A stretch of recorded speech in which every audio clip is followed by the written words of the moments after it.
tumeona umemkimbilia ndugu yako Juma Kassim. Yeah, ndugu yangu wa miaka mingi sana.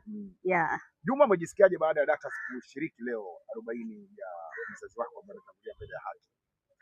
Mimi nimejisikia amani na furaha pia, kwa sababu hivi juzi tu tumepata tena msiba ya ndugu yetu Zaidi kufariki. Alafu hatukuhudhuria kwa sababu tulikuwa kila mmoja katika mambo yetu ya kijamii, tulishindwa. Tunapanga siku sasa twende kwa 40. Lakini nimefurahi kwa sababu kwanza huyu sister yangu, alafu ni mpendo wangu sana tu wa karibu. Alafu tumeanza naye muziki kitambo sana. Na sio huyu, tuseme ni mmoja wa familia.